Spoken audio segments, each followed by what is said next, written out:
All right, so let's talk about Jesse Marsch's next gig, because a lot of people think, guys, it might be the head coach of the U.S. men's national team. John, what do you think? Jesse Marsch for 2026, you on board?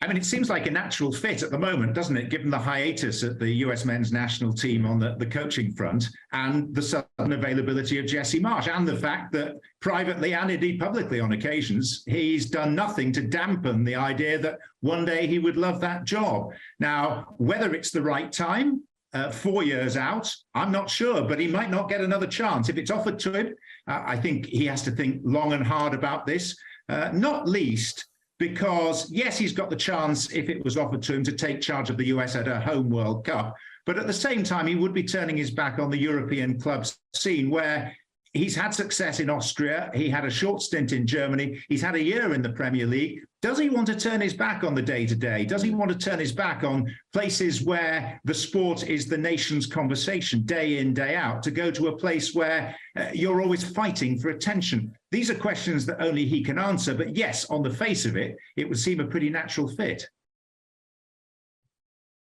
What do you always say, Seb? Facts change, opinions change. Yeah. Whenever I need to get out of a corner.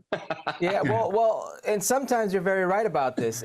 Yeah. If this was 3 months out, or 3 months ago, I should say, the perception around Jesse Marsch and his U.S. men's national team future would be very different. Today, you're looking at Jesse Marsch, who didn't do well at Leeds, who didn't do well at Leipzig. There was actually a player revolt there.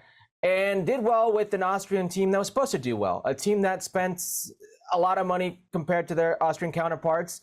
And it is what it is, right? So it's not necessarily what you're saying. It's this world beater of a resume.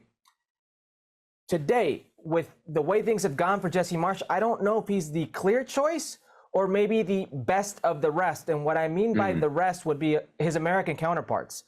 Because if you look at the American counterparts, it's a shallow pool. You've got your Bob Bradleys and your Bruce Arenas, who are legends in this realm of the world. But then after that, a Peter Vermes, who most would say has done very well for himself at the club level in Major League Soccer, a Jim Curtin, a Steve Cherundolo, a Greg Vanney. When you look at that pool, when you look at them, if you're not counting the David Wagners and the Matarazzos of the world, because I don't think U.S. Soccer would necessarily go down that route, it's a shallow pool. He's the best of the rest in that pool. And I think that's what you got to ask yourself is what is U.S. Soccer looking for? Seb, can I just come in there? Just one point that does occur to me. You asked me whether it seemed like a possibility, a natural fit at the moment. The one big reservation I would have with Jesse Marsch as a national team coach is that he is very much the Red Bull way. And part of the criticism at Leeds has been that he's tried to instill the Red Bull way, which is permanent chaos. Now, that's easy to instill because if you're a club manager and you have the players on a weekly basis, it almost becomes a lifestyle. It becomes a belief. It becomes a way of thinking. And on a week-to-week, day-to-day basis, I can see that he can instill that. But when you only get the players every few weeks, every few months, maybe you have them for 15, perhaps 20 games a year, I'm not sure whether you can instill it in the same way. So whether you regard him as successful or not as a club coach, can he be as effective when he sees far less of the players, if that Red Bull way is his approach and his go-to mantra, if you like, that he would try to deploy?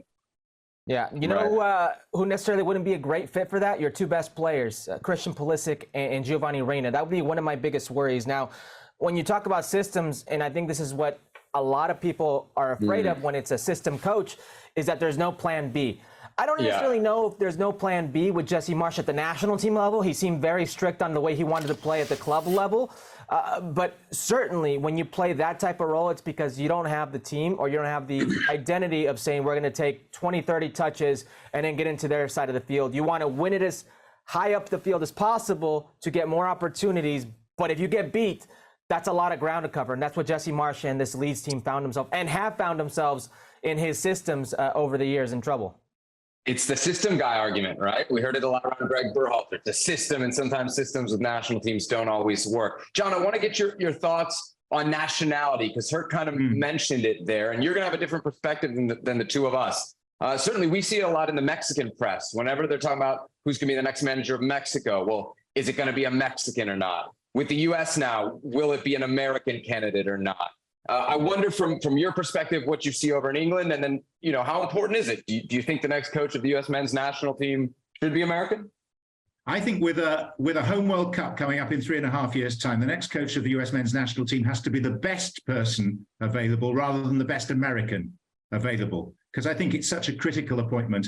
And the best example I'd give of that, and I think there are parallels in the country that's staging this particular World Cup, 2002 World Cup. I remember being in Korea, the Red Hordes supporting a side that improbably reached the semi-finals. Their coach, a Dutchman, Gus Hiddink, and they went through lengthy arguments and debates whether ahead of what for them was a half-hosted World Cup together with Japan, they should have a Korean coach, and they decided they needed to take the broader view. I think the same applies to the US here. If the best guy's American, great, but it needs to be the best guy regardless of nationality.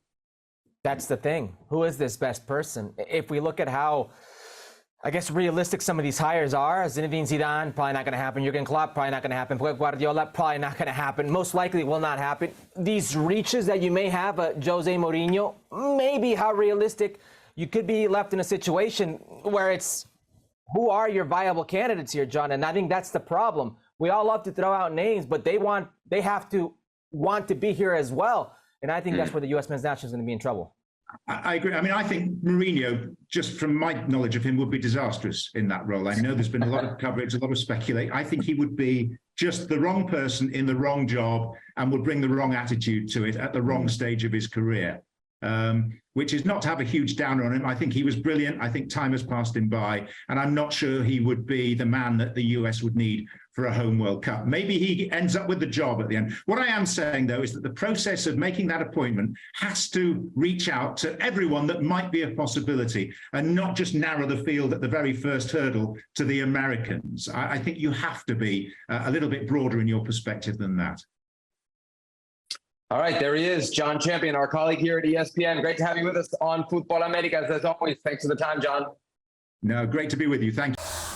Well, thank you very much for watching ESPN on YouTube. For more sports highlights and analysis, be sure to download the ESPN app. And for live streaming, premium content, and let's not forget as well, ESPN FC 7 days a week. Subscribe to ESPN Plus.